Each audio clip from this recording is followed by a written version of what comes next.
just when you thought it was safe to go onto iTunes. This is Next Level Guy, the only website that makes self-development as fun as going to the movies. It's time to take the red pill and escape the Matrix.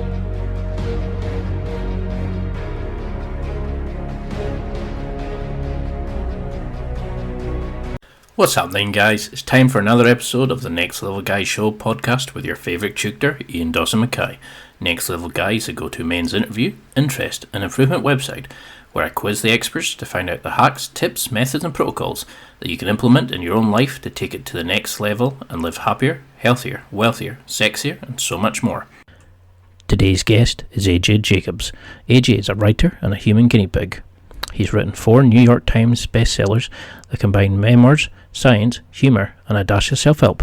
AJ is famous for undergoing intensive, deep dives and long-term challenges where he undertakes something or investigates something as thoroughly as possible, such as following the exact rules of the Bible for 1 year or thanking every person involved in his morning coffee, that's every single person who's involved in making or brewing or selling or advertising and so much more of his morning cup of coffee, regardless of how small they are in terms of their involvement in the role or how costly or difficult it was to source them. It truly is an amazing bit of work. However, apart from being fantastic reads, AJ's books are about more. They're a motivational tool that show you that you too can change. You're not the story that you were told by your family, by the voices in your own head, your upbringing, your education level, or whatever other shite the negative demons or people in your life are telling you. AJ's fantastic work shows you that everybody can change, about how the joy of life is about looking deeper and discovering for yourself, as you will never know how it can change your life and what journeys it can take you on. So we can all make changes in our lives and become more investigative and open to experimentation and discovery in our lives. So listen to this expert to discover how you too can benefit from a life of experimentation and discovery and hit that next level in your life. And now, let's get to the interview. Now, it's an absolute joy to have you on. You're an absolute legend in the scene of transformation, experimentation, really living the challenges you set yourself. But for people who don't know the name, could you just give a quick intro, if that's possible, into who AJ Jacobs is? Absolutely, and thank you for that lovely intro yourself. It's a joy to be here. I am a writer, and most of my books have been these human guinea pig experiments. So I'll try something out for a year and see how it changes me for the better, maybe for the worse, and try to adopt the better. So I lived by all the rules of the Bible for a year. I tried to be the healthiest person alive for a year. I recently thanked everyone who had even the tiniest role in making my morning cup of coffee, which turned out to be over 1,000 people. Because you've got not just the farmer or the barista, but also, the people who drove the coffee beans, who designed the logo. It was all about how interconnected everything is. So that's it. I try to do these experiments on myself, and sometimes they're delightful and sometimes they're painful, but they're always interesting learning experiences, and I try to share that with readers. Well, I mean, I particularly love your writing style. You've got a very sort of funny, outgoing, sort of love for life kind of attitude. And, you really go into these sort of deep immersion sort of projects. But if we go back to like little AJ, were you an inquisitive child? I've heard you mention in other interviews you didn't particularly like your childhood. Do you think that was like a motivation point to kind of go to start trying these transformations, and it's you've just enjoyed sort of jumping into things and learning? Yeah, that's a good question. I like it. I feel like I should lie down on the couch. Uh, yeah, I mean, I didn't have a terrible childhood. It's just, I was the usual socially awkward, nerdy guy, and I would say I did always have, though, curiosity that, I may not be the smartest person in the room or the best looking, best athlete, but I do feel on the bell curve of curiosity, I am on the far right hand side. So I read everything I could read, and even as I remember in high school, for instance, the Scientology Center was about 2 blocks away from my house. So I remember spending an afternoon investigating, just hanging out at the Scientology Center. And it was a bizarre experience, and I did not become a Scientologist. Uh, and I don't endorse their theology. However, it was awesome because it was like an anthropological adventure, and so that is something that I've always had. And was there? Can you think of a particular reason that made you sort of drawn to finding out more about that? Where was this sort of natural curiosity from? Were you always that kind of kid that wanted to know where rain came from and all these kind of things? Because a lot of kids nowadays just want to play sports and they don't really they just Google things if they want it. But what made you Right. want to kind of be the person that wanted to see the connections, the finding, the puzzle of life, so to speak? Yeah, I'm not sure what it is. I mean, first of all, I wish I had Google growing up. I mean, God, that would have been amazing. We had to go to the library. We had microfiche. Maybe I don't think a lot of your listeners know what microfiche is. But anyway, it was, I think curiosity is partly you're born with it, but partly it can be nurtured. And I once interviewed Alex Trebek, the host of Jeopardy, and he had a quote that I loved. He said, I'm curious about everything, even things that I'm not interested in. So even things that he has no interest in, he's curious about. And I kind of get that. It doesn't make a lot of sense, but I kind of get it. Because I do think anything can be interesting once you start to dive in. In fact, I've often thought it would be an interesting challenge to take something that's stereotypically the most boring topic, like I don't know whether that's accounting or whatever, and then just spend a year diving into it. Because I'm sure that once you get into accounting, like there's fascinating controversies and scandals and grand philosophies and ethics. So anything can be interesting.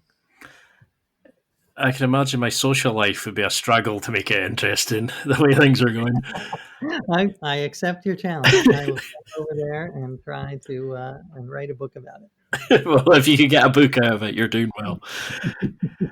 So where does the experimentation and creativity? Is that should it be a focus for all guys listening? Is it best suited for some people because some people like the sort of mundane, the routines they've set for themselves. But do we need to kind of all bring more experimentation in our lives to get rid of the boring stagnation that we've kind of built up with just the? I do think so. I am very pro. I'm sort of an apostle for experimentation.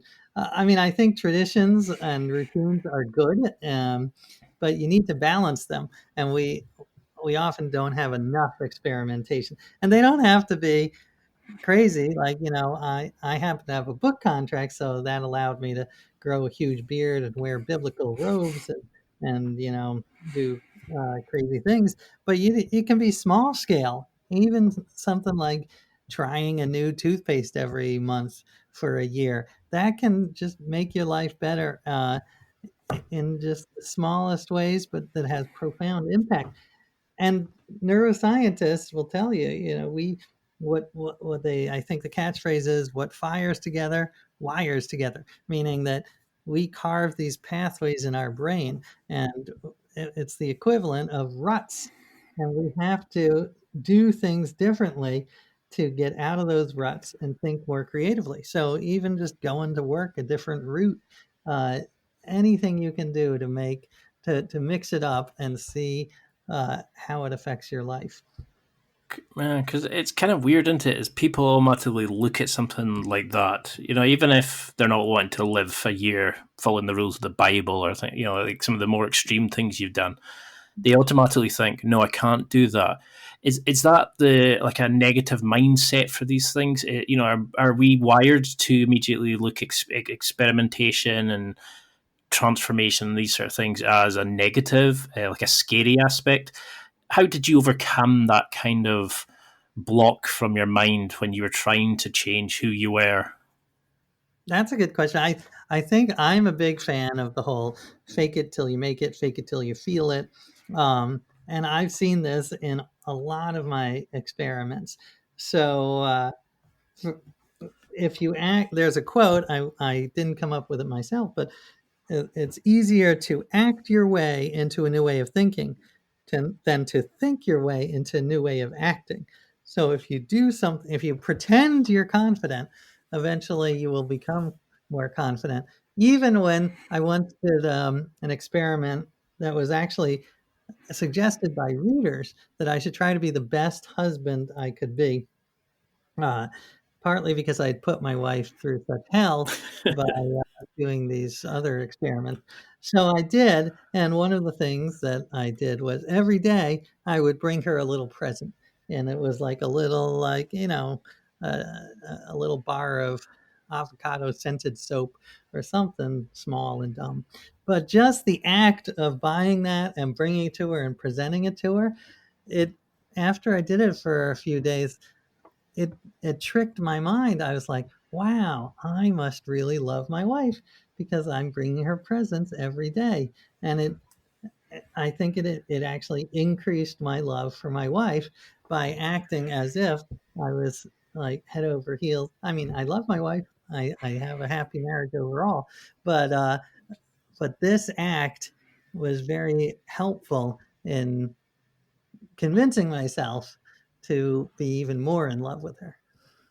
Well, that's a sort of a good area to look at. I mean, how did you avoid being murdered by your wife and disowned by your kids and that? When you're doing these like fully immersed challenges, like dressing as they did in the Bible, following it to the letter, or going out and try to thank every single person that helped you make your coffee cap, or finding your like ninth removed cousins and all these sort of things. How do we avoid negative feedback from family members, from friends, in that initial kind of transformation period, when you're wanting to get better and your friends are saying, come on, let's just go for a takeaway and get a few pints. How do Right. you keep on the track of immersing yourself into these things? Well, I'll give you an example of what not to do, and maybe an example of something that might be helpful.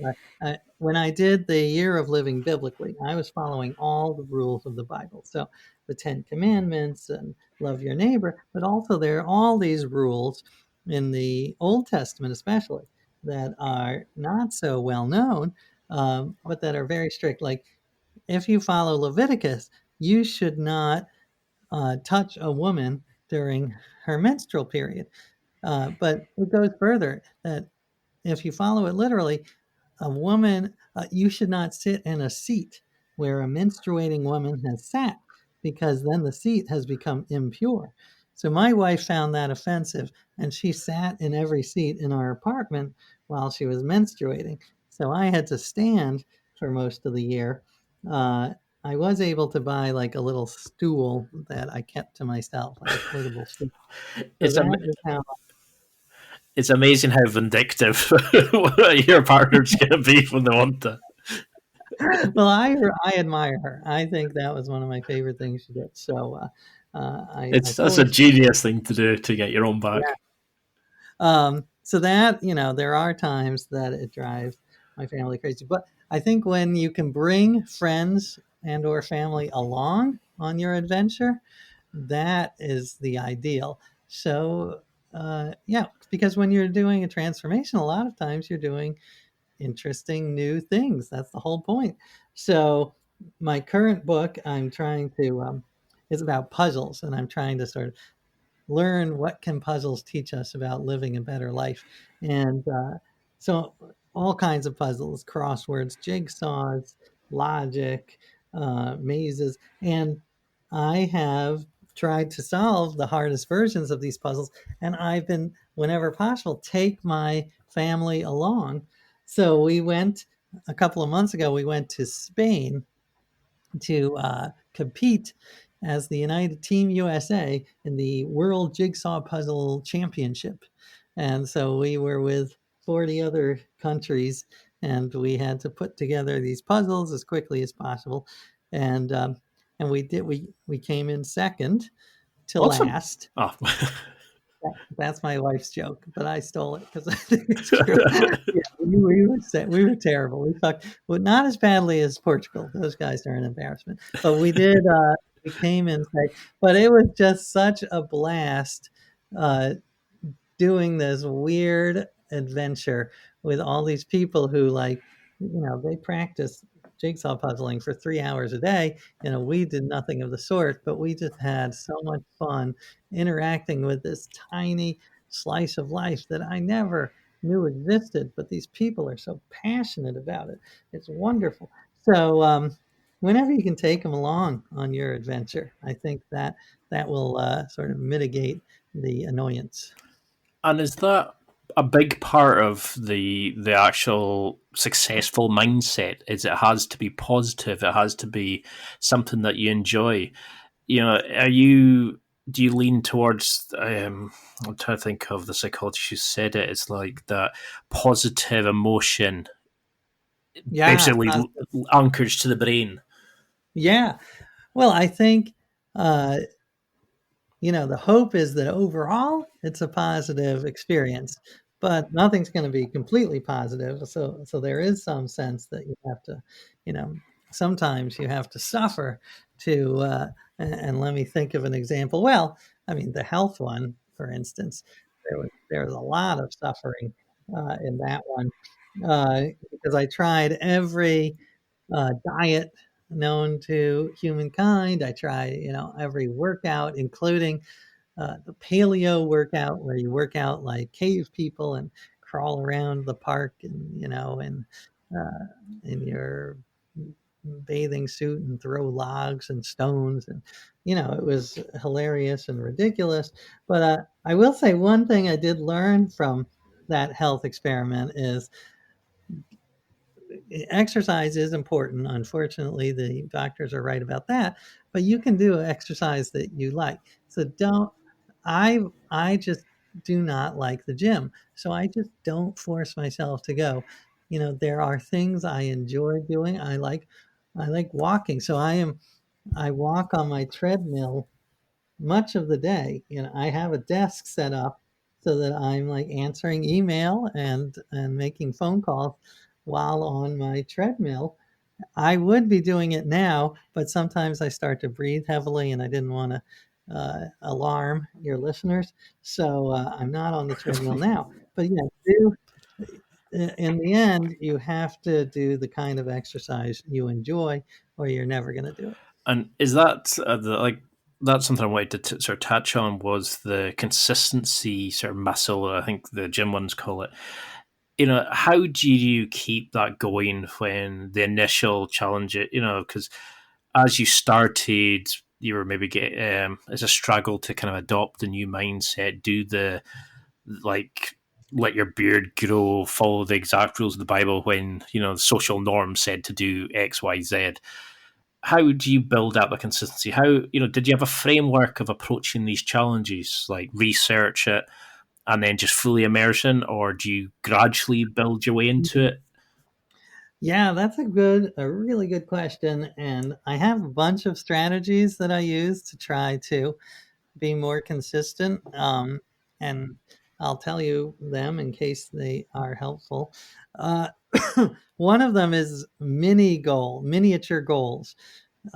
So I do this all the time. Like with the treadmill, sometimes I just don't feel like going on it, but I say to myself, well, you know what? I'm just going to put on my sneakers. I'm not going to promise myself I'm going to get on the treadmill, but I'm just going to put on my sneakers. And then once you do that, you have a little bit of momentum. And then you like say to yourself, well, I'll just get on the treadmill for like 1 minute. And if I don't like it, I'll just get off. But once you're on there, you have a little momentum. So mini goals, I think, are crucial in anything in work. When writing, I'm like, I'm just going to write 5 sentences. I promise myself before I take a break, 5 sentences. And often I'll have gotten 5 sentences down, and I'll have a little momentum, and I'll keep writing. So that's a big one. Um, another another trick I use is it's about thinking about your future self. This is a strategy I picked up from a Yale professor who talks about how we all have our two selves. We've got the present self that wants to sit on the couch and eat Cheetos, and then the future self, which wants that present self to behave in a responsible way, so the future self is still, able to exist. So the more you can think about, treat your future self like a friend, like you would a friend. Treat him with respect. And uh, I even printed out. There are studies that show if you take one of those aging software and put your face on it and print it out, just like looking at your future self can be motivating, a little creepy perhaps, but and not everyone needs that, like the visual, but I actually like having a picture of my future self. And when I'm trying to make a decision, I'm like, you know what? I should treat that guy with a little respect and try to make sure that, he's around. I want him to be around to see my kids get married or whatever. So those are Uh, two strategies for consistency. That's brilliant because it's a really good way of looking at it. Is because when we're young, or like even up to 30, 40, 50, we never really think about our mortality, do we? We Mm, always look at ourselves as indestructible, that we've always got time, that we could always do X, we could always get the girl, we could always win the fight, mm. that we're always going to be the guy that can jump like over houses and cars and run run faster than Usain Bolt and all that. We never really like to think that we're going to break down and we're going to become old. And it's was it memento mori? It's like remember that you're going to die, and it's there's that thing. I don't know if you ever done it, where I think it's 80 birthdays they reckon you have, Mm, and you work out on a grid. The like each grid square is a week of your life, mm. and then you shade them out as you go along, and it's terrifying when you see how much of your life's been used up. Wow, that's I'll see. interesting. I'll see if I can find it and add a link to the show notes, because it really is a scary reminder that I know not every day is a given, but when you think the average person, 75 to 80 years, and it goes in the blink of an eye. Right. Yeah, I'm a huge fan of Memento Mori. And in fact, I have a little on my laptop desktop screen. I have a little picture of a skull, and not a scary skull because I didn't want to be. So I found like a fun psychedelic, colorful skull just to remind myself that my time is limited, and I think you've got to balance it because you want to remember we're only here for a short time. Uh, but you don't want it to blend into YOLO, where like you just do whatever you feel like, regardless of how it affects other people. But I think some sense of realizing how our time is limited. Don't get annoyed about someone cutting you off in the bank line. Don't get try to savoring. I think is a very important idea. Savor every moment you can. So I am overall, I wrote about memento mori in several of my books, including I loved this when Roman generals would come back from a victorious campaign, they would be given a parade, but they always had a servant who would stand next to them on the chariot, whispering to them that they were mortal, so that they remembered to have some humility. So I always love that idea. Sounds like one of my ex-girlfriends. She used to do that. Just that constant little reminder, that you're not the best. You can always do better. And it's like, so Yeah, how that's did a bad this? version of that. So how did these changes change you? I mean, did you ever have any like a deep-seated sort of belief? Did any of these ever change? I mean, you approached the Living Biblical challenge as would you say you're agnostic or an atheist at the time? Somewhere in the middle there. Yeah, and I still am, but well, it definitely did change my outlook on the world in pretty significant ways. Um, because I think the idea was I grew up with no religion at all. So this was sort of a way to dive into religion and see what was good and what was bad. And I do think it's important that, you know, it does have, it can be a tool for great harm if you are, you know, fundamentalist, and if you're not, um, you know, if you try to take the Bible or other sacred texts literally, that is a huge problem. But on the other hand, I got to see some aspects of religion that I love and that I do try to incorporate. So, you know, the idea of community, or the idea of rituals. I used to be very anti. There, well, rituals. It really changed my view on rituals, because I used to think rituals were completely ridiculous. They're not based on reason. Why would anyone do them? But when you talk to people and think about it, you realize, you know, rituals are everywhere, and sometimes they can be wonderful and meaningful. Even something like birthday parties, you know, that's a ritual, and that's not particularly rational. Like if a Martian came down and looked and saw, you know, some guy you know, at a Catholic church taking a cracker versus another guy who was, you know, had a bunch of sugar and eggs and burning fire on top of it for every year. Like they're not going to say, well, that one's irrational and that one's rational. They're both irrational in a way, but as long as they can be life affirming, I see the, you know, the importance of rituals in our lives. It's quite amazing when you look at it like that. You know how we give meaning to such strange things. How you know, like you're saying, setting fire to some wax on top of a cake. It it's something good. It's like a positive one, but then there's negative ritual. You know, it is weird the things that we celebrate, and another ritual that in another world could be flipped over and be could be seen as a positive.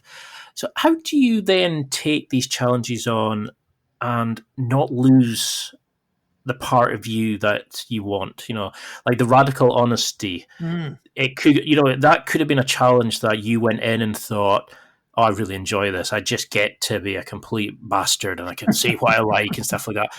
But you know, you didn't lose the warmth, the loving personality that you have, that the warm and friendly side of you, you know, the very outgoing, compassionate person that you are. How do you lock that away and not let it be affected by the challenge, but still give yourself fully to the challenge? If that makes sense. Yeah, no, that's a great question. I mean, and just to give some background on those who might not have read my article on radical honesty, it was a wild couple of months of my life. It was because I had read about this psychologist in Virginia who believes in that you should never lie. But he goes further. He says that whatever's on your brain should come out of your mouth, no filter. So, you know, if Dangerous. it's crazy dangerous.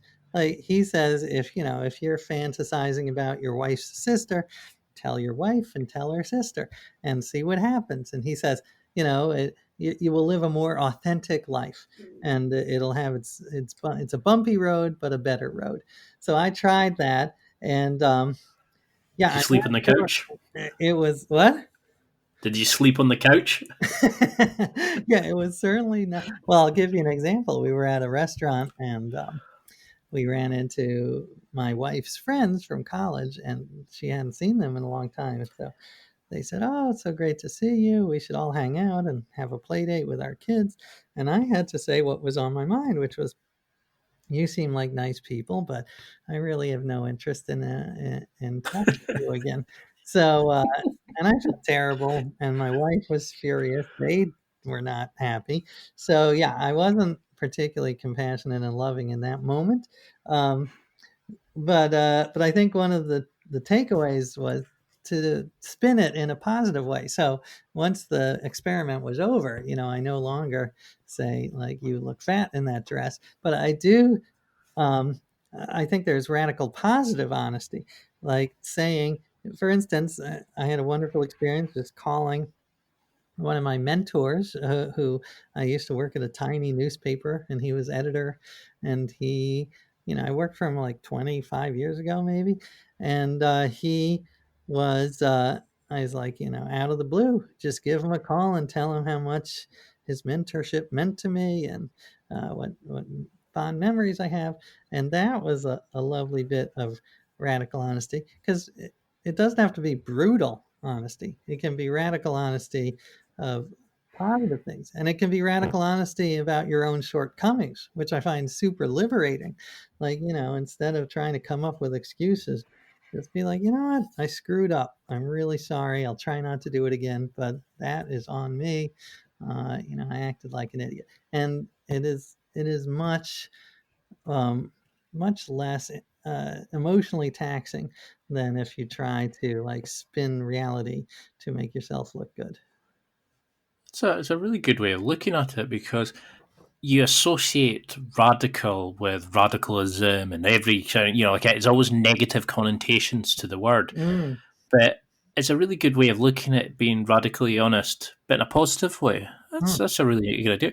So how did you overcome that initial kind of, oh my God, I've got to say this out there? Do you know how do you break down that social norm kind of part of your brain that's saying, "Whoa, whoa, whoa, we're not dead. We definitely can't say I would like to sleep with your sister," or how did you fight through that kind of initial bit of your brain that's going back away, let's avoid confrontation, and just come out with things? Well, a lot of times I almost try to see myself as an actor in my own life, or a character, and or almost like I'm floating on the ceiling and saying, "Can I really say I'm really going to try this? I'm really going to say it," and then you do it. And I do think that is a pretty effective strategy when you want to try something new. Just like, see yourself as an actor in a role. It's almost like method acting, method living. Because I think that's something we need to do more of, isn't it? Is actually be more honest. And some people would call it, be more radically honest. But some, like, even just, we need to stand up a bit more and say what's on our mind. And I think a lot of guys become sort of beaten even, and kind of don't live to their true potential, or don't live happy because they never say how they really feel. And that's a good way of getting to the point where you say how you feel, and then you maybe dial it down a bit when you stop the challenge, but you get to a point where you can kind of go and say what's on your mind and express yourself and be true to what's internal and what you're saying external. Yeah. But no, it's definitely a scary challenge. It is a But scary. so I mean, I would agree with you, and also push back on one point, which is, I think, yeah, you should definitely be honest, but you should also be humble and realize that what you feel, or what you believe may be wrong, because that's something I've gotten really much more into in is epistemic humility, which is this idea, that you could be wrong. So, and that has made my life so much better. Like when I have arguments with my wife where she says, when I said, "I told you that," and she says, "No, you didn't." And I was like, you know what? Maybe you're right. Memory is totally fallible. Maybe I didn't tell you. So I'm telling you now. But that way is, I just think it's key to realize how much memory is self-serving and unreliable, and that I find very freeing as well. that's a fabulous point. There was that thing. I really should remember some of these names just now. It's been a long week, where they Well, said memory, that there you go. It's proof memory is it's powerful. that like me and you could have the exact same conversation and remember it and interpret it completely differently later on, and neither of us would be correct. It'd be our own interpretations Mm, by our own subject, our own like personal bias and stuff like that of how things are meant or what you meant or how you said it. It's communication. It's a really interesting sort of topic. So how do you then like analyze this? You lived in biblically. You've broken yourself down mentally, spiritually, physically. How then do you collate the feedback? Things like the Bible, for instance, there's lots of different variations of the Bible. How did you sort of put it all together and then know what was a success, what was an overall goal? Did you use things like Evernote? Was it like how can you Well, collate the data and that's a analysis of good it? question. I mean, first of all, I wish I'd love to hear yours and your listeners' ideas because I think there are lots of tools I can still learn.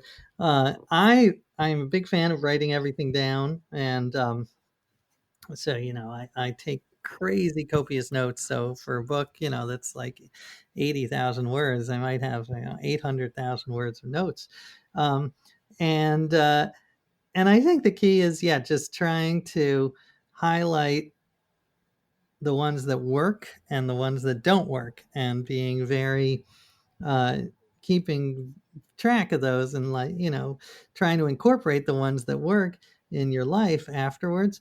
I'm a big fan of this is semi-related, but I'm a big fan of feedback and crowdsourcing. So when I'm writing, for instance, I write my book, and some people keep it close to the vest. I prefer to send it out there to maybe 15 friends and say, I give them very specific instructions. I say, please tell me the 5 chapters you found most interesting and the 5 chapters you found most boring. And then I'm able to assemble sort of a spreadsheet and be like, well, like 8 people found this chapter boring. There's something wrong. Either I'm going to cut it or I have to rework it. But 6 people said that this was their favorite chapter. I better keep that. So I think focus grouping is overall an underused thing for writers. Now, let's just take a quick break here to give you a quick note about my affiliates. I've set up some awesome deals with some amazing companies. If you go to www.nextlevelguy.com/affiliates, that's www.nextlevelguy.com/affiliates, or click on the affiliates deal in the blue ribbon at the top of the website homepage. You can go straight to my affiliate wonderland. There, you'll find so many special offers, listener exclusive deals, and discount codes available. There really is something for everyone here. It doesn't matter if you're buying for yourself, a special occasion, or someone else in your life. You can find whatever you need there, and so much more. There's a lot of inspiring companies and interesting products you might not have seen before. Page features companies like Onnit, Amazon, MeUndies, Barbell Apparel, Dollar Shave Club. There's stuff there that can help you with dating, sport and equipment. There's tactical gear, there's outdoor equipment, there's gadgets and gizmos, and so much more. If you need it, it's there, and there's stuff there that you never even knew you wanted, but you'll definitely need it when you see it. Simply go to www.nextlevelguy.com/affiliates and enjoy. Please note, I don't receive any information on you or your purchases. All I receive is a small commission from the company or the business as a thank you for sending you to shop with them. This doesn't affect the price you pay, but it helps me to develop and expand the podcast by using the affiliate sales commissions to then expand on the podcast. So I'm extremely thankful for you to taking the time to spend your money via my links. You're helping me make this podcast bigger and better each week. I'm becoming a better person by doing so by using these amazing products. Simply go to www.nextlevelguy.com/affiliates and enjoy. And now let's get back to the interview. No, because you've got a fantastic writing style. You can see your personality come through in your writing, and I always enjoy reading whatever you're putting out there. But one of the things I loved was your infamous one when you actually hired personal assistants to run your life and do all your communications and chat. And there's a sort of two-part question to this. Do you think technology is a good way of using these like transformation experiment apps, like these kind of habit changers and things like that? And also, how did you find, like, instead of using focus groups and stuff like that, using assistants and stuff like that? any tips? Should people use assistants? Did you find it a success in the end? Yeah. Well, this is a long time ago. So before virtual assistants became an actual phenomenon, uh, 'cause this was like maybe 15 years ago. I read about outsourcing companies that were like banks and law firms that were outsourcing their boring tasks. And I was like, I don't have a bank or law firm, but I've got things that I'd like to outsource. So I thought, why not outsource my life? So I hired this team of people in Bangalore, India to do everything for me. So they answered my phone. Um, they answered my emails for me. They and they argued with my wife for me, which was fantastic because they were much more diplomatic, and it was good for our relationship. So yes, I am a fan. Uh, I mean, ironically, I am not that good a delegator. It's something I'm working on, even though I wrote this piece that sort of went viral for a while and was included in Tim Ferriss's book. Um, but yeah, overall, I am a fan of outsourcing. And wait, there was another part to your question, though. What was it? Yeah, it's more on the use of Oh, right. technology. We get a lot of these apps where it's like you flick a switch and it marks a cross on your calendar, and these sort of habit transformations. Did you use any of these kind of things to build like your consistency app to keep on track? Yeah. I mean, yeah, I talk a lot about that in the health book, the quantified self movement, which is very interesting. If you Google quantified self, and I've been to a couple of meetups, and I think it depends on the person. Some people are motivated by quantification. I still love I still use the 10,000 steps to motivate myself. So even though there really is no hard scientific evidence that 10,000 is a magic number, but it's a convenient number. So it gives me a feeling of accomplishment when I get that 10,000 steps. Uh, I mean, it's funny because the it can be taken to the ridiculous extreme. I remember I was on this show, Dr. Oz. I don't know if you get Dr. Oz over there, but he he's got like a medical syndicated TV show, and he asked me to review some apps, some health apps. So I found one that I wanted to use as sort of the punchline as a joke. It was called Bowel Mover Pro, and it was that you would log every time you had a bowel movement. You would put the data in, consistency or whatever. And it also had a sharing feature, so you could tweet it out to your friends. And I was like, this is the most ridiculous thing I've ever seen. Weirdly, Dr. Oz is very pro poop, like he's obsessed with it in some weird way. So he was like, this is the best. This is the one we're going to feature. So unfortunately, I had to talk as if I really were endorsing Bowel Mover Pro. But the reality is, I'm not a fan. So I guess the point is, yeah, it can be taken to a ridiculous extreme, but I think it can also be very helpful. Yeah, because I mean that's my sort of opinion on it as well. That they are helpful if it gets you moving and it keeps you going, and it's like a sort of side assisted. It's like it's a small part of what you're doing. It's not keeping you going. It's just keeps you on track and it lets you sort of Mm, collate your finding. Because we do tend to like when people go to the gym, oh, I'm going to buy every gadget and new shoes and gym stuff and all that. But if you're not getting that consistency going and mm, that initial steps, it doesn't really matter all the accessories you get. You need to make that first initial mindset and sort of habit change. And a lot well, of it people also struggle. I find it very helpful to think about the goal. Like, what is the goal of you being healthy? Is it to so you look good, like so you have hard abs, which maybe some people, like I've been married for whatever, 18 years, so I really don't care about my abs, which I maybe is a bad thing. I'm sorry, Julie, if you're listening, but I do care about living a long time and living it in a healthy way, because you can live to be 100 but be sick for the last 30 years. So that is my goal. So I'm always focused on that goal as opposed to what do I look like? What does my, what do my stomach muscles look like? What will keep me healthy in the long term? And that's why I don't spend a lot of time, doing planks or whatever. I try to get moving as much as possible and do some weightlifting. I'm not an extreme weightlifter, but I do some. So, I mean, for people listening just now who are going, "Oh yeah, that sounds a great book," and they've been a big fan of your writing, etc., but they're maybe sitting on the fence about making their own change. How how have you got through the usual BS excuses you'll hear? I can't do that because I'm married. I can't do that because I've got kids. I can't do that because I've got a full time job. How can we start bringing our own?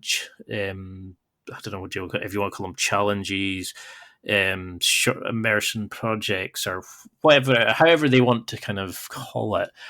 Should they start small and gradually build up? How do we do this with family, the dogs, the kids, the job? Well, I think just what you said, start small and build up, or don't start small and stay small. That's fine too. I mean, you can do, no matter how busy you can still do things like, try a week without gossiping. It's painful, but I definitely did it for my Bible book, and it was fascinating because you realize how much of your energy is expended on negative talk about other people. And I do think some gossip has its social uses, so I'm not anti all gossip, but a lot of it is just unnecessary. And when you gossip, it sort of is a positive feedback loop. The more you gossip, the more negatively you view other people. So yeah, that doesn't take much time, not gossiping, or like try going plant-based for a week, just a week. You don't have to do it for the rest of your life, but see how it feels, see what it's like. So yeah, just like what you said, start small and see where it goes. That's a scary one, giving up meat. I keep seeing that everywhere, and it's just the thought of just eating aubergine lasagnas and all this sort of things. It's Well, I mean, you're in luck. You're in a good time because I do think that this sort of clean meat, the lab-grown meat, will be online in the next 10 years. So you'll get to eat your cow and your pigs and anything else, leopards, rhinos. It'll just be much more environmentally sustainable. the diet side of things is interesting. It's the like how we in the sort of West look at eating bugs and insects as disgusting and no, we couldn't do that. But there's a whole like cultures that regularly eat like grasshoppers and ants and things like that because of the high level of protein that they get into them. And it's an interesting way how we look at, the meat-free meat that's getting created in labs, and what did they call it? The Impossible Burger that's not made of any meat at all, and Yeah, I love the it's Impossible Burger. so. Was There's there a book, by the way, just in case your listeners are interested, called um, I think it's Animal. I'll get the exact. You can put it in the show notes, but it's called something like "Some We Eat, Some We Love, Some We Hate, and Some We Eat," and it's sort of why. What are the cultural reasons behind why do we love dogs and not eat them, and why do we hate rats and not eat them, and why do we sort of have middling feelings about cows but do eat them? because there's that the PETA, the ethical treatment to animals, and they had a picture that of like animals with a line down the middle, and it said, "Why do we eat like the cows and like the chickens and things like that?" And then the next was like dogs, cats, etc. Like, why don't we eat those? Right. And it was thinking, well, yeah, some cultures do, and but then that comes down to what we find cute, like the fact that we've kept the pandas alive. They will not they will not go out and try to save their own species. We kind of have to help them along to try to get them to procreate and to have offspring. because Right, we think they're effective, but we try to kill out other species. It's right. They got those big eyes, and I will say my favorite version is I heard it on I forget whose podcast, but People for the Ethical Treatment of Self-Reinforcing Systems, and it's not a joke. It's a real community that thinks about the philosophical issue of whether robots will eventually have moral status? Will they have consciousness? And and do they have consciousness already? Or even something down to like a thermostat. Does that have a very like minimal sense of consciousness in some sense? And should we be concerned about that? So check out People for the Ethical Treatment of Self-Reinforcing Systems. it's quite amazing that there's things like that. I mean, it is quite interesting how you call a car she. You know, we give human characteristics to possessions in a way, you know, and it's some Mm, things are always female, some things are always male. It's certainly an interesting area. I mean, when you were doing this, was there a time that you encountered like a major rejection? Did something go wrong, and you maybe completely forgot the challenge, or you broke the rules of the challenge? How should we deal with those times that we slip up? And is there a sort of like an experience that you can talk about and give an example of how you got back on the horse, so to speak? sure. Well, I think, yeah, I mean, all of the everything I've done has been filled with failures and backsliding and and I think the key is just trying to forgive yourself, have the same compassion for yourself as you would for someone else. But yeah, there's tons of examples. I mean, uh, just doing like living biblically, the Bible says that you should not lie or covet or gossip. And I'm a journalist and I live in New York City. So that's like 80% of my day. So I was doing that all the time. And the key is trying, and then just realizing that you're going to fail. You're going to fail a lot, and be okay with that. And realize, the greater goal is to get some good out of it, not be perfect. So you've done some amazing things, that you've ripped apart your fitness and defined what being fit means to you. You've looked at spiritual and like holy texts and how what's good and what's bad. You've looked like at relationships and how we're all interconnected and things like that. Are you? Can you have a normal life now? Do you get boring if life gets just too repetitive? Do you worry that you'll need to keep going like bigger and bigger challenges just to keep that side of you going, or do you just need to sort of scratch that itch every so often? That's a good question. I mean, I think that I love what I do. So I love even when books are dead and I'm a retiree, and I'll still be trying things out because I think that's what makes life interesting. And so I am loving researching this puzzle book, for instance. Just and I think the key is also meeting people who are passionate about it and learning from them. That's my favorite part. I actually, as a writer, I hate the act of writing. I find it really quite unpleasant to sit in a room alone and type out words. But I love the research and I love talking to people afterwards. So that is the part, even after if my writing career ever ends, I'll still have the other two parts, which I do actually like better. So how that was a massive area that I was also wanting to cover. I mean, I'm already seeing second or third interviews coming off this, but how did you write if you didn't enjoy it? I mean, I think you said that you wrote one of your books on the treadmill, etc. Is that just a case of act as if you do enjoy doing it, and just it's like the guys that say go to the gym and just do one exercise, one set of one exercise, and then because you're already doing it, the motion just keeps you going? That is a big part of it. And I think for me, it's like I have to allot a certain time. I say, I am going to write no matter what for these 4 hours.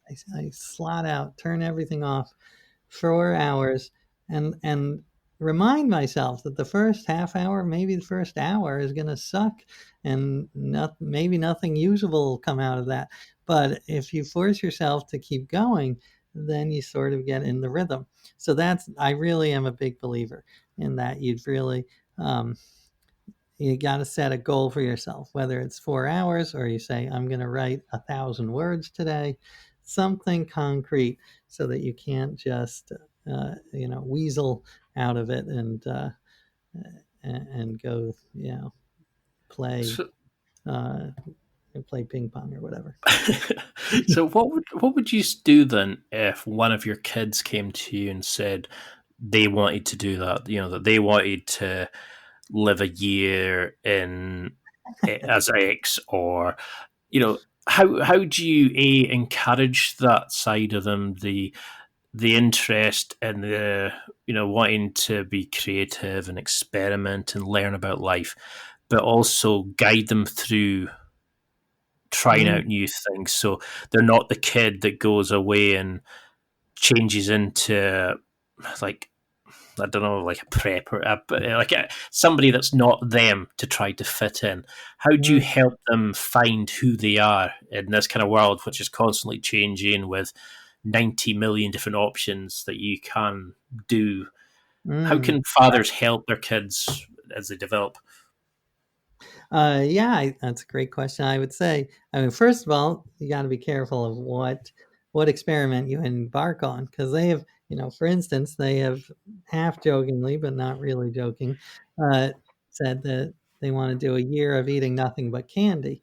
So, that I'm like, Don't well, we all? yeah, I'm not sure what you would learn from that. Would that make your life or anyone else's better? I'm not sure it would.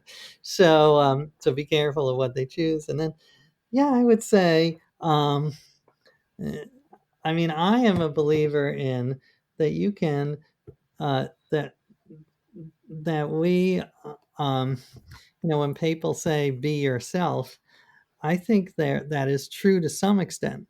There are some things that are fixed in us. Like if you're gay, you're gay. It's not like you're going to be converted out of being gay. Um, but a lot of our personality is much more fluid than that. So I think it's okay to change yourself. And for instance, I think that I was born an introvert, but I think that I realized that forcing myself to be an extrovert makes me a happier person, because I get to talk to more interesting people. So I have acted as if I'm an extrovert for so long that I'm 60% there. I'd say I'm 60% extrovert, 40% introvert. And I think my life is better for it. So I wouldn't be, I don't get too caught up in worrying about, like, I'm going to lose myself, because maybe there are parts of myself that I should lose. It's quite an interesting concept of, like, kids. They have that natural curiosity anyway. They always ask, well, why is that? How is that? What is that? Where does that come from?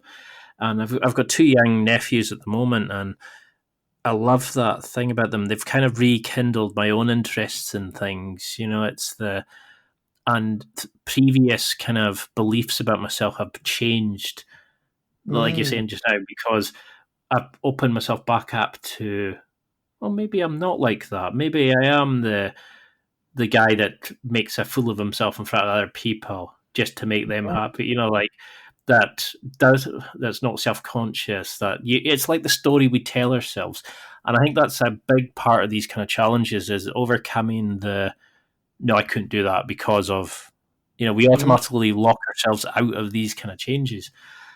I mean, I could go on for like 3 hours on each of the areas. I mean, the books are phenomenal, but is there anything that you wish you had done in these challenges that you didn't get a chance to, or is there a particular challenge that you've seen somebody else do that you would love to give a try? That, like, if you could go anywhere. well, I will tell you. I don't want to give this a try, but I've gotten a lot of reader suggestions saying that I should try to become the best lover in the world, like do all the positions in the Kama Sutra. And honestly, I feel I'm too old and tired. And I don't think my body has that flexibility anymore. But I think it would be interesting for someone else to do it, because I think it is a big part of life. So yeah, if there is an intrepid young uh, journalist who wants to go out and try to become the best lover in the world, I would support him or her fully by buying the book. I'm not going to support them any other Well, way. Yeah, I mean, I know we're coming up to an hour, and I can't. It feels like 10 minutes. I love chatting to you because it's such an absolute joy, and I love reading your content, and it really kind of it brightens up the day, the like the fun and the joy that you put into your writing, but you also learn a lot from it. So for those listening who think, okay, I want to learn more about you and read your books and stuff like that, but what would be the first challenge you'd set somebody? What's a sort of dip your toe into the water kind of challenge that right. is it just as simple as changing your toothpaste, or should they pick like, is there a kind of general topic you give somebody? I think, well, first of all, thank you for your kind words. I feel the same way about your podcast. I love listening to it. And yeah, I think it's very personal, so I don't want to give an assignment, but I do think one thing that could make the world better is if, like, I'm pretty liberal. I grew up in New York, but I do try to force myself to listen to podcasts about from the other side. Like, I listen to some interesting libertarian or conservative podcasts. And I just think, wherever you are on the spectrum, politically or ideologically, try to push yourself and be okay with being annoyed, because that really is, we've become so polarized that I think that is one thing that will help us, heal and get back to some sort of sanity, is by forcing us ourselves to see the other side. So that's a weird, a small experiment, but it's actually quite challenging. Because that was something that you said in one of your the fabulous interview you did with Aubrey Marcus, was looking at the division, like in the relationships you were discussing, and you said about how there's that division just now with American politics and stuff, and how we need to look at everybody as part of one tribe rather than these individuals or groupings, and how, I think it was Aubrey that said by creating your own sort of set area, you then create competition, and then you try to beat out the next one down and be better than the other person, the other groups of people. So how do we? It's like, how do we become better at like connections and things like that? Because you wrote a awesome book on the how we're all interrelated and things like that, and everybody, of course, that's religious will go with the whole Adam and Eve story, etc. But Right. how should we look at it in terms of, yes, we are all connected, but we use it like non-religious people as well, and look at it in terms of treating each other better, Yeah. connections and being better people, and Well, yeah, just being a better I society. definitely don't have all the answers, but I do agree that tribalism is perhaps the biggest problem we face. And I would say, one thing that did help me is that book you talked about, where it's this movement to build a family tree of everyone on Earth, just to remind us how closely we are all related, and that we share 99.5% of our DNA. So that's one thing I find helpful. I try to, what strategy I use a lot when I'm reading the news is the veil of ignorance, which is this idea that if you were going to set up a society from scratch, you would want to go into it almost totally ignorant of who you are. You don't know what your race is. You don't know what your gender is.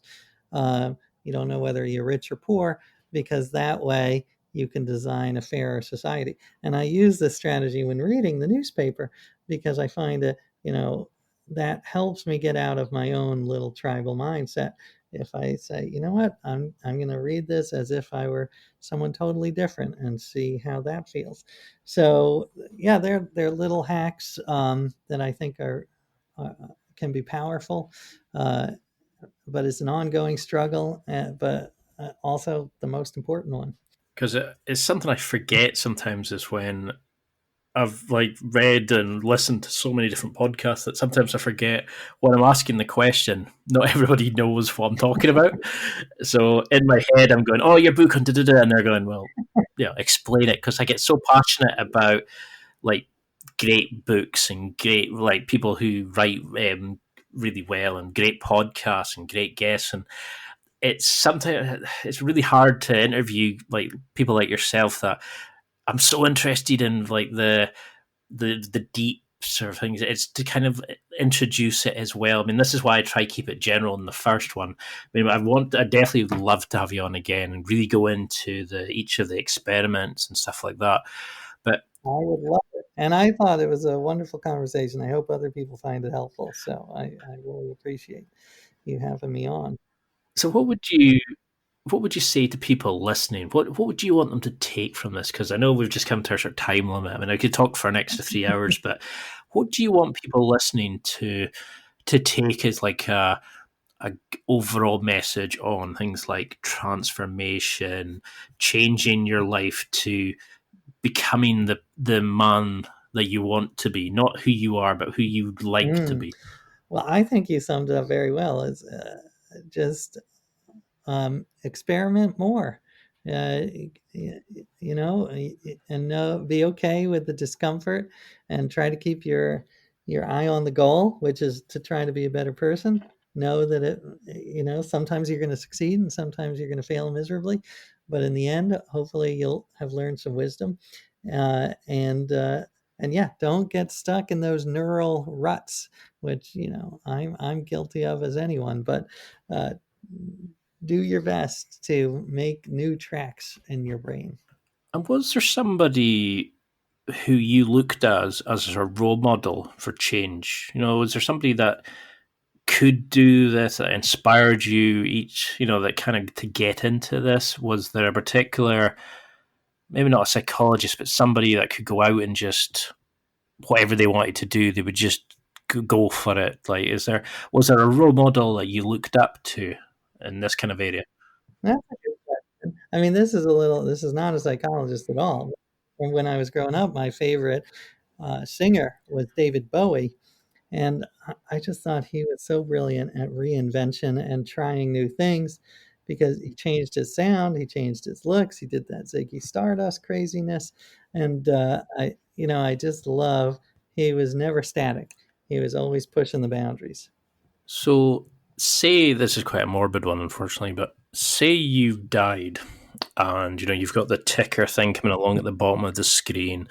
You've got them asking your family what you want on the tombstone, etc. What would you like as your sort of eulogy? You know, what would you like them if they had to sum it up in a sentence or two and sum up your life and what you've achieved and how you've helped other people and all the amazing books and stuff like that? What would you want people to remember about you? Well, that's funny. I've actually been talking a lot about this because I went to a funeral the other day. Um, so first of all, I would definitely, as an agnostic, I don't think I'm going to be at the funeral or looking down on it. So I think people should do what they find most entertaining. So have a good time. Don't dress in black. There's really no need for that. Um, Dress like I do every day in like a sweatshirt. Also, the speeches don't have to be like, profound. They can be, someone might want to do statistics, like the number of times that I said a particular catchphrase, or the number, you could do pros and cons of my life, what I did well and what I sucked at. So that's my first note, is have fun with my funeral, because I'm not going to be there. It's not going to help me if you're all somber. Second, I guess the big takeaway is the one that we've said before, is just um, try new things. I really do believe that the purpose of life is to try to reduce suffering and increase happiness for everyone. So that's the filter I try to live my life through. Now, the second last question I always ask, now this one's going to be a bit weird because usually I ask what is an unusual fact about yourself, that kind of really surprises people. Now, we get people who come out with, oh, I play such and such a musical instrument and all that kind of stuff, but you've done some amazingly weird and strange and different things that anything's going to sound like, oh, I don't know. Is there something that after everything you've done still really surprises people? Well, let's see. I mean, this, I don't think people know this, but one thing as a father I try to do is to do things, adopt the interests of my kids.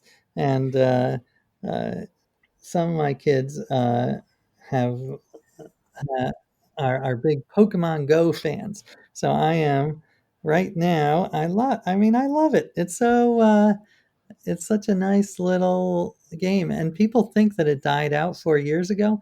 It is still going strong. It makes over $1 billion a year, and you would meet this weird community because you go out on these little quests, and you see these people standing on the street corners with their iPhone, playing Pokemon Go, and you have an immediate connection. Like, I'm not going to say it's the secret to overcoming tribalism, but it's a fun little community that you've got, like, this weird connection to people that you would never meet. And you can talk about your own, your little dorky quest together. Because it used to be that kids, like the ones hiding away in the basement playing Dungeons and Dragons and things. I used to love that kind of games, and I never found anybody growing up that was into those sort of things. And I think that's the joy that our kids nowadays are going to get, is there is so many different options, and there's always kids able to, like, Pokemon Go and Dungeons and Dragons is cool, and you don't have to just sit and play football and go and listen to music. There's every sort of taste is That's open. It's great, but then it also opens up too much. So was a paralysis by analysis, because they sometimes get too many options, and it will be a sort of fantastic sort of next generation. Sorry, that's a bit of a tangent there. Now we absolutely, I agree, Well, 100%. I mean, I've still got pages of questions, and I know we're way over our time limit, so I definitely will have you on again. But for those listening who want to get your books, read some of your awesome blog articles on your website, who want to find out more about you, what you're up to, get the next book on puzzles, how do they find you? How do they get in touch? Is there like a waiting list to sign up to get more information on the book? Not at all. Yeah. I mean, it's nothing revolutionary. It's my website is ajjacobs.com. My Twitter is at ajjacobs, and I'm on Facebook, and I would love to hear from folks. Well, I honestly cannot say thank you enough for this. It's been an absolute joy. I mean, I've forgotten how much fun I had from the last one. Just and listening to all the conversations again was just great fun. I've forgotten how much it kind of inspired me when I listened to like your show with like Tim and with Aubrey, etc. You made me realize the first time when the audio didn't work was there is more to life. You're not just stuck where you are, that you can experiment, and if it doesn't work, just come back and go again. That there is more to do, and it can change who you are. You're not bound by the story you tell yourself or what society tells you you're going to be or your upbringing. And I think that's the joy and the great thing about your books is you're showing people that they can become better, they can change, they can go and do what they want, and obviously don't go and hurt people, and become like the jerk that starts being radically honest with everybody, but you can't be wrong. You teach people that there is more to life, that you can step into being a new identity, and I think that's an amazing thing, and you should be extremely proud of the work that you've put out there. And I just love seeing you popping up and speaking and discussing these things, and I can't wait to get the new book. Is there anything you would like to promote just now? Anything coming up? Anything that you would like to mention? No, my next book won't be out for another year. My most recent one was Thanks 1,000. But I want to echo what you said. I love listening to your podcast, and I'm honored that I provide some inspiration because you and your guests provide inspiration to me. Have you got a favorite episode? Well, this one, of course. Well, tell me some of your favorites, because and maybe that'll spark. Well, actually, you shouldn't do that because then you might get in trouble with your other guests. So I'm going to go. That'll be my next project. I'll binge listen and come up with a favorite and email you. That's it for another week. Thanks for listening. Absorb it, practice it, use it. Until next time, keep trying to hit that next level in your life.